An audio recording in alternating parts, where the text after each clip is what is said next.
Tonight, we're learning more about the man accused of attacking two Cobb County deputies earlier this year and then just yesterday fatally stabbing a Pentagon officer. Joe Hankey spent the day digging through warrants to help us understand more about Austin Lanz's past and the moments leading up to the attack at the Pentagon Transit Center. And Joe, you also spoke to one of his neighbors, right?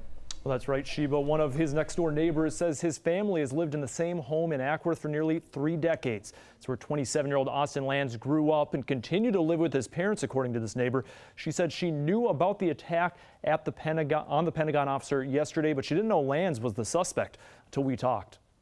Information released this afternoon by the FBI in Washington details Austin Lanz stepping off a bus at the Pentagon Tuesday, and then without being provoked, he immediately attacked Pentagon police officer George Gonzalez with a knife. According to the FBI, after killing Gonzalez, Lanz took the officer's gun, shot himself, and then died when other officers, quote, engaged him. Gonzalez is described as a Brooklyn, New York native, a diehard Yankees fan, and an Army vet who served in Iraq. I'm shocked.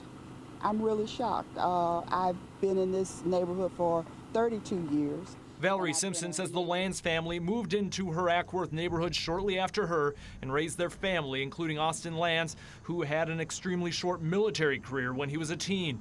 In a statement, a Marine Corps major tells 11 Alive we can confirm Austin W. Lanz enlisted in the Marine Corps on October 9th, 2012, but was administratively separated on November 2nd, 2012, and never earned the title Marine. Simpson says earlier this year, Cobb County Police came to the Lanz house. I did see the cop cars out here, and they were talking to the family. That was April 24th, with police in an arrest warrant accusing Lanz of breaking into another neighbor's home and leaving, quote, inappropriate pictures and messages in the mailbox. When he was arrested for criminal trespassing and burglary, Lanz claimed police had been flying planes over the neighborhood and tracking his phone. Later that day, after he was booked into the Cobb County Jail, Lanz is accused in a second warrant of attacking 2 deputies, dislocating one's thumb and leaving the other with a torn ACL and chipped knee bone, while destroying one of their tasers and making verbal threats against deputies.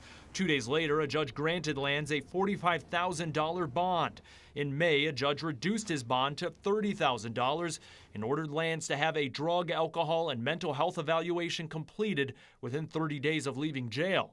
Lanz was released from jail on July 18th, meaning that deadline had not yet passed.